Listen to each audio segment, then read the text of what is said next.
Hello and welcome back once again to the old raid guides, and today I'm here with my hunter, and it's patch 6.0. So if you're not familiar with what's happening, WoW 6.0 made a lot of instances a lot easier to solo.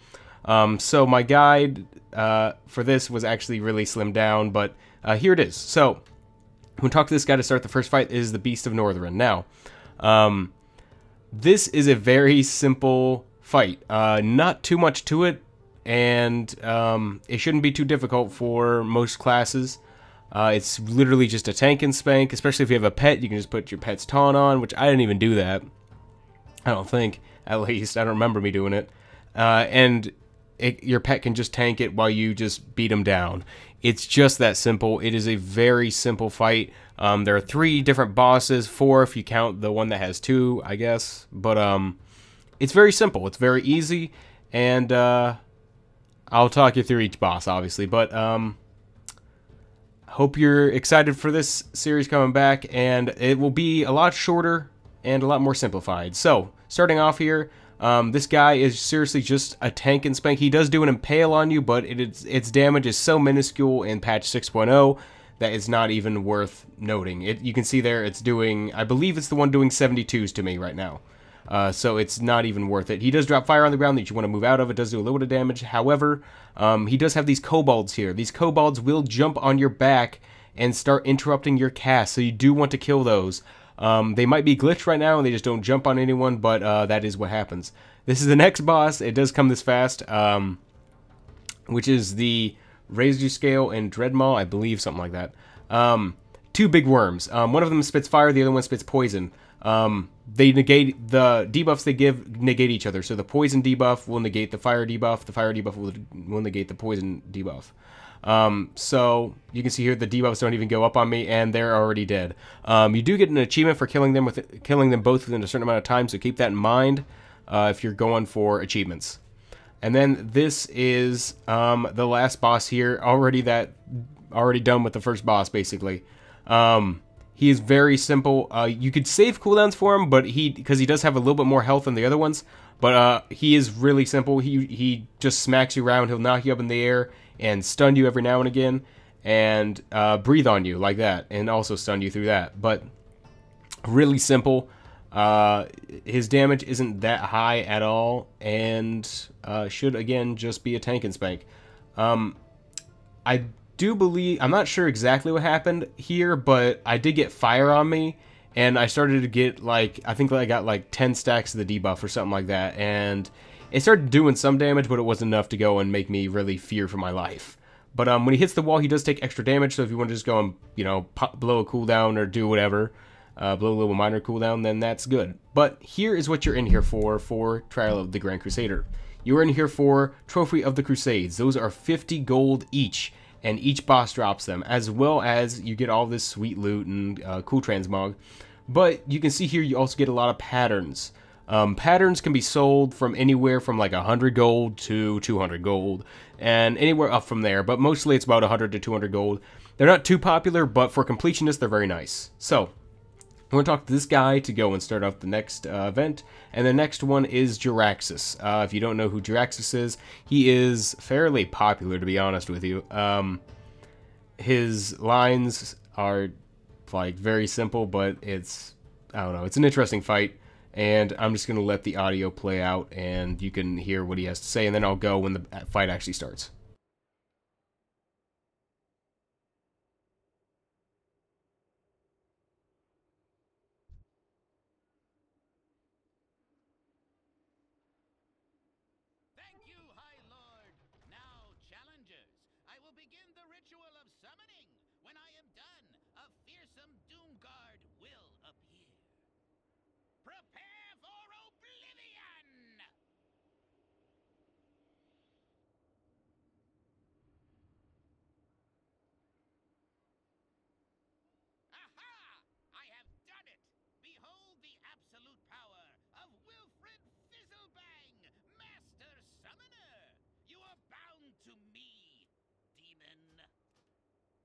Trifling gnome!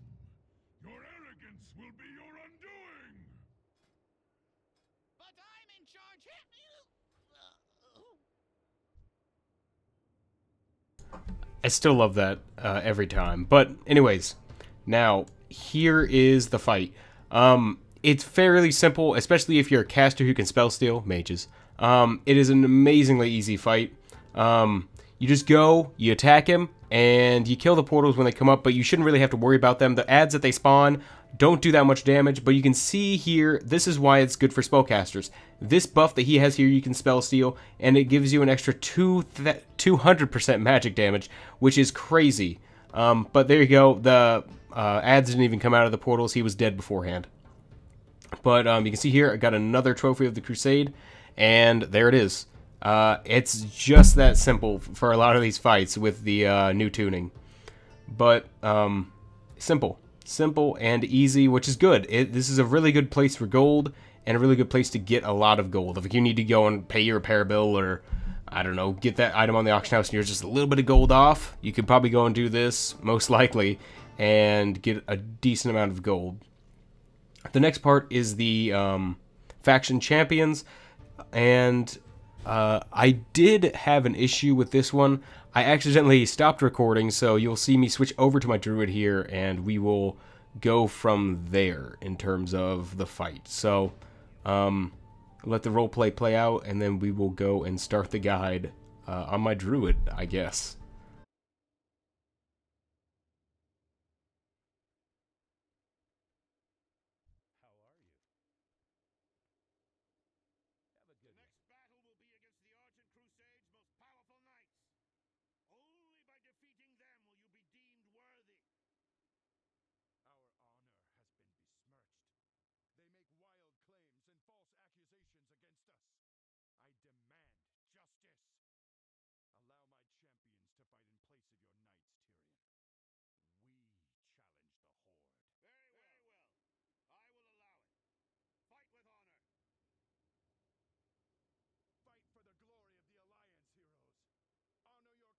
Alright, so, this is a little bit of a trick here. There's a glitch where the healers will actually heal up the pet because the pet starts out low. So you can see who the healers are. These three are the healers. You want to kill the healers first. They don't do too much healing, and you can probably out-damage their healing, but it's just kind of a nuisance, so if you can take them out first, do that. You can see here I've got the paladin, the shaman, and I believe the priest. But let's just begin. So you can see here they get demolished. Something to keep in mind, though, you can see through my AoE damage from my cloak, the AoE is non-effective. Any AoE will just be like basically negated, so don't AoE them down. However, if you have a multi-dot like my druid here, you can just go and multi-dot them and take them down that way. Again, take out the healers first. You can see my multi-dots aren't doing completely what I want them to do, but they did take out the one healer, the priest, and now the shaman's the only one left, and I can't really seem to take them down. There we go. But you can see here, it's just that simple. Especially if you have multi-dots and you can just multi-dot everyone and just start killing them, basically. But that's the fight. And it really is just that simple nowadays. A lot of my guides will basically just be something like this. More simplified, a lot less difficult. Things like gunship that used to be extremely difficult for people is now one of the easiest fights in WoW, because they've recently tuned it up again, or tuned it down again, and 100 overheat, I'm trying to think of the name of it, can go and one-shot the Alliance ship or the Horde ship. So it's really easy now, and any problems that people would have are completely gone. But let's start up the Val'kyrs. The Val'kyrs used to be difficult, used to be a little bit interesting, and probably before when I was soloing it, it wasn't that difficult, but it still required a little bit of, like, I have to follow the mechanics. Now, it's even less so, and I don't even have to pay attention to what I'm even hitting on the buttons. Now, there are two different portals here. You can choose either one. You can either choose a light portal, or you can choose the dark portal.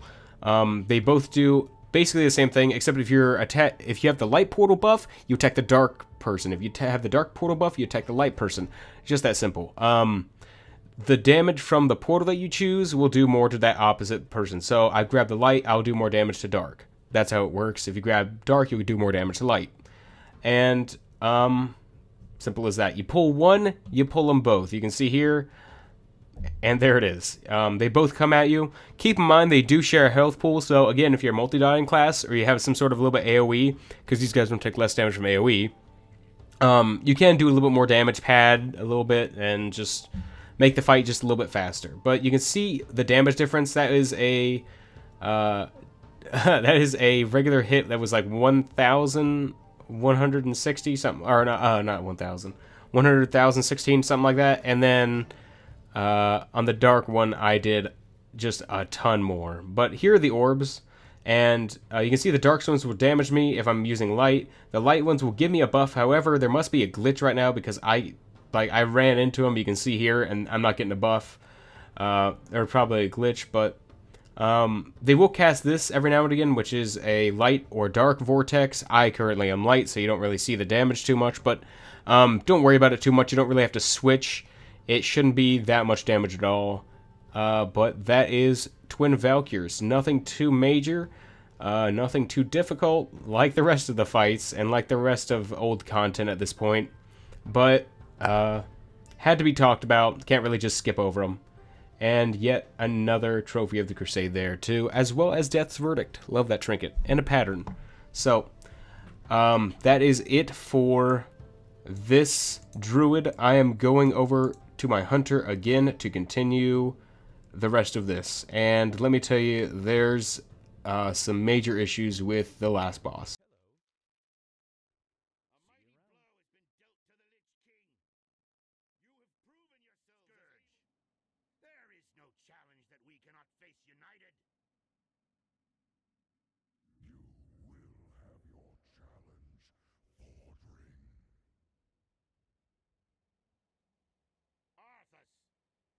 Hopelessly outnumbered. Lay down Frostmourne, and I will grant you a just death. The Nerubians built an empire beneath the frozen wastes of Northrend, an empire that you so foolishly built your structures upon. My empire, the souls of your fallen champions will be mine, Fordring.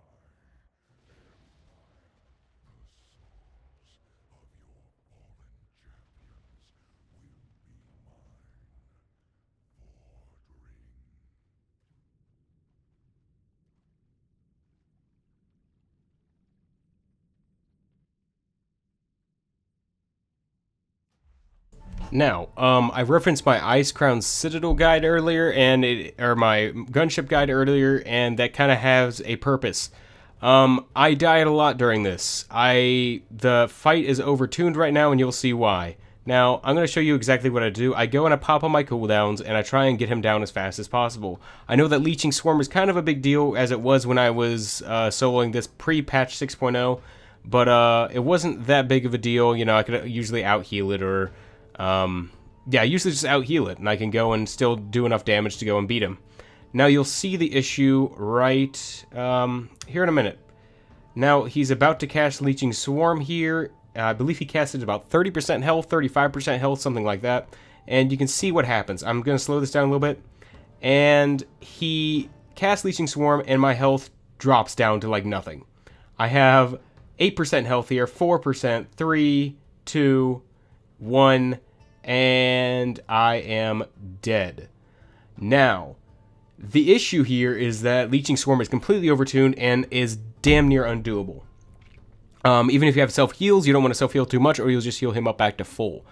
Because he takes a percentage of your health and heals himself back, which the healing on him is also overtuned. So, my solution to this, at least on my hunter, was to go, and you'll see here in a second, this is a death montage, but is to go and use Feigned Death, which you'll see later on after this death montage.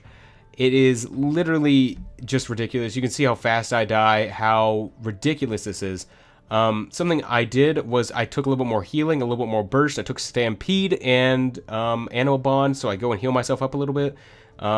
It helped, but it wasn't enough for me to go and kill him in that attempt. If I was able to get off a kill shot, I might have been able to kill him, but I was not able to. It's just a little bit of a struggle. It took me, let's see, I think 3 attempts to kill him, which isn't terrible. But my solution would be to you, if you're not a hunter, is try and bring in a friend. Now, I understand that's not the best idea here, because the part of it is supposed to be able to solo it. However, with this fight being currently overtuned, if you're trying to do this, at least at the time, at the making of this video, when this was published, you probably want to bring in a friend for whatever, tanking or do something. Taking out these ads would be very helpful when you're doing this.